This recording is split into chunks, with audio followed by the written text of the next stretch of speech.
ఇది just business కాదు. India global market లో ఎక్కడ స్టాండ్ చేస్తుందో చూపించము. ఒక టైంలో యూరప్ మన దేశాన్ని రూల్ చేసింది. ఇప్పుడు అదే యూరప్ చైనా, యుఎస్, రష్యాని పక్కన పెట్టి ఇండియాతో ట్రేడ్ డీల్ కోసం ఆల్మోస్ట్ 19 years వెయిట్ చేసి ఫైనల్ గా సైన్ చేసింది. India European union free trade agreement negotiations official గా కంప్లీట్. అండ్ మన పిఎం మోడీ ఏం చెప్పారు, ఇది గ్లోబల్ జీడీపీలో 25% అండ్ గ్లోబల్ ట్రేడ్ లో 1/3 ని రిప్రజెంట్ చేస్తుందని చెప్పారు. ఫైనల్లీ దీన్ని మదర్ ఆఫ్ ఆల్ ట్రేడ్స్ అని చెప్పిండు. సరే, ఈ ట్రేడ్ వల్ల కామన్ మ్యాన్ కి ఏం మారుతుంది? ఫారెన్ వైన్ స్కాచెస్ మీద ఇంతకు ముందు చాలా హెవీ టాక్సెస్ ఉండేవి. ఈ డీల్ వల్ల అవి గ్రాడ్యువల్ గా తగ్గుతాయి. At the same time Indian wines కి కూడా యూరప్ మార్కెట్ ఓపెన్ అవుతుంది. BMW, బెంజ్, ఆడి లాంటి లగ్జరీ కార్స్ పైన ఇంతకు ముందు 110% ట్యాక్స్ ఉండేది.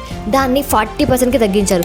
అంటే ఒక కామన్ మ్యాన్ కూడా ఈ లగ్జరీ కార్స్ ని అఫోర్డ్ చేయగలరు. సేమ్ టైం ఇండియన్ ఆటో ఇండస్ట్రీని కూడా ప్రొటెక్ట్ చేశారు. అండ్ మిషనరీ పైన టారిఫ్ రిమూవ్ అవుతుంది. ఏంటంటే ప్రొడక్షన్ కాస్ట్ తగ్గుతుంది. దాని వల్ల ప్రొడక్ట్స్ చీప్ అవుతాయి. ఐరన్, స్టీల్, కెమికల్స్ పైన 0 టారిఫ్ ప్రపోజల్ ఉంది. కన్స్ట్రక్షన్, మ్యానుఫ్యాక్చరింగ్ సెక్టర్స్ కి చాలా బిగ్ రిలీఫ్. యూరప్ నుంచి వచ్చే medical equipments and critical medicine cheaper అవుతాయి. At the same time Indian pharma products కి యూరప్ మార్కెట్ ఓపెన్ అవుతుంది. టెక్స్టైల్ అండ్ లెదర్ ఇండస్ట్రీకి యూరప్ హ్యూజ్ మార్కెట్. టాక్సెస్ తగ్గితే ఎక్స్పోర్ట్స్ బూస్ట్ అవుతాయి. ఎక్స్పోర్ట్స్ బూస్ట్ అవుతాయి, ప్రొడక్షన్ పెరిగిపోతాయి. ప్రొడక్షన్ పెరగడం వల్ల జాబ్ ఆపర్చునిటీ క్రియేట్ అవుతుంది. ఎస్టిమేట్ ప్రకారం nearly 30 lakhs job opportunity create అయ్యే ఛాన్స్. అసలు క్వశ్చన్ ఏంటంటే యూరప్ కి ఇండియా ఎందుకు అంత ఇంపార్టెంట్? బికాస్ యూరప్ కి చైనా మీద డిపెండ్ అవ్వలేదు. US trade policies unstable, Russia situation because మన పాపులేషన్, మన యూత్ అండ్ మన మార్కెట్ స్ట్రెంత్. హిస్టరీలో ఒకటి, ప్రజెంట్ ఒకటి. ఈ డీల్ ఆ చేంజ్ ని క్లియర్ గా చూపిస్తుంది.